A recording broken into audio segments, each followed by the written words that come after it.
Saudara, Majelis Hakim mempertimbangkan status justice collaborator atau penguak fakta dalam vonis terhadap Richard Eliezer di kasus pembunuhan Brigadir Yosua. Hakim juga menilai keberanian Eliezer mengungkap kebenaran walaupun berisiko harus diapresiasi. Dalam putusannya, Hakim juga mempertimbangkan pendapat dari ratusan akademisi yang meminta keadilan bagi Eliezer sebagai penguak fakta. Dan merasa mendapat tekanan berkaitan dengan permohonan amicus curiae terhadap perkara terdakwa Richard Eliezer. Sebaliknya, memandang sebagai bentuk kecintaan pada bangsa dan negara, khususnya dalam penegakan hukum, sehingga para pihak baik lembaga maupun aliansi yang mempresentasikan harapan masyarakat luas terpanggil menyampaikan keadilan yang dirasakan dan didambakan ditegakkan, khususnya meninggalnya korban Yosua telah dikepung berbagai pihak yang mengakibatkan gelapnya perkara, sehingga kebenaran dan keadilan nyaris muncul terbalik. Maka kejujuran, keberanian, dan keteguhan terdakwa dengan berbagai risiko telah menyampaikan kejadian sesungguhnya sehingga layak terdakwa ditetapkan sebagai saksi dan pelaku yang bekerja sama. Justice collaborator serta berhak mendapatkan penghargaan sebagaimana ditentukan dalam pasal 10A. Soal status penguak fakta yang dikabulkan oleh Hakim terhadap Eliezer, kita akan bahas bersama dengan Wakil Ketua LPSK Edwin Partogi Pasaribu. Selamat petang, Pak Edwin. Selamat petang, Mas. Baik, Pak Edwin, kita tadi menyimak pertimbangan dari Hakim, kemudian yang meringankan, memberatkan juga. Bagaimana secara keseluruhan LPSK melihat vonis terhadap Eliezer?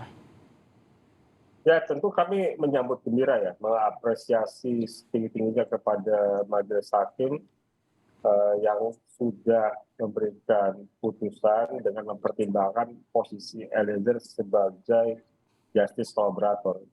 Jadi kan tadi Hakim itu menolak pembelaan atau pledoi yang disampaikan terdakwa maupun kuasa hukumnya yang menggunakan alas pasal 51 maupun pasal 48 dari KUHP ya. Dan kemudian tapi Hakim menerima rekomendasi atau menyatakan Richard Eliezer sebagai justice collaborator, termasuk juga mempertimbangkan amicus curiae, sahabat peradilan yang sudah disampaikan oleh banyak pihak termasuk para akademisi. Baik, soal JC ini kan ada perbedaan pandangan dengan di tuntutan jaksa sebelumnya. Bagaimana LPSK melihat? Karena jaksa juga belum menentukan sikapnya banding atau tidak ya, Pak Edwin? Ya, pertama yang saya sampaikan sebaiknya jaksa tidak perlu melakukan upaya banding karena apa yang diputuskan oleh Majelis Hakim sudah sesuai dengan peraturan perundang-undangan.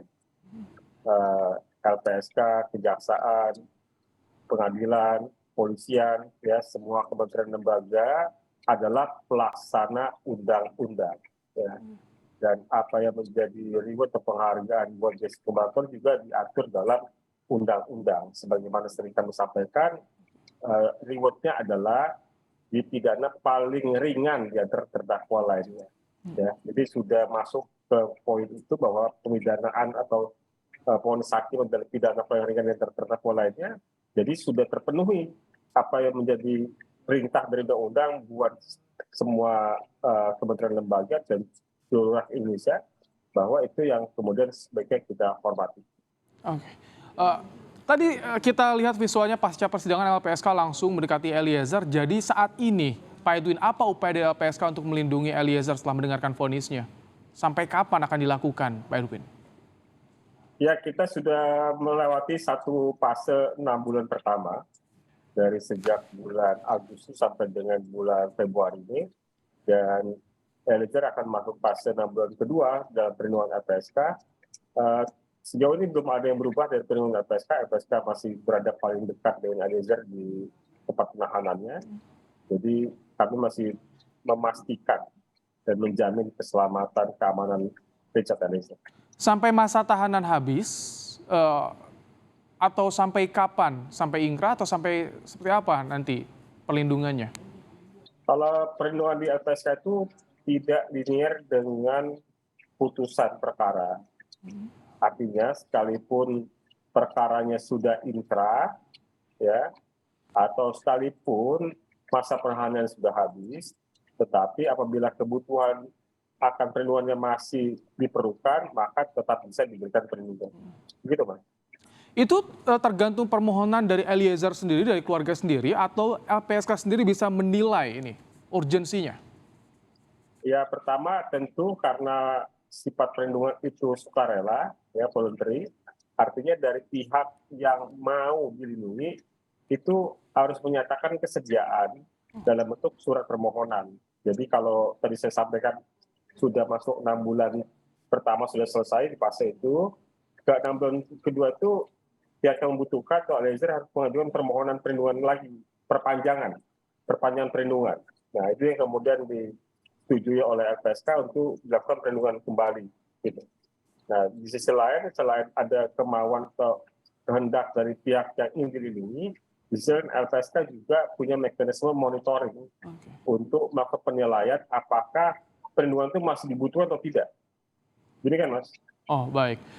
Terima kasih Pak Edwin Partogi, Wakil Ketua LPSK, telah meluangkan waktu dan menyampaikan informasi terkini dalam program Kupas Petang sore hari ini. Sehat selalu Pak Edwin. Sehat selalu.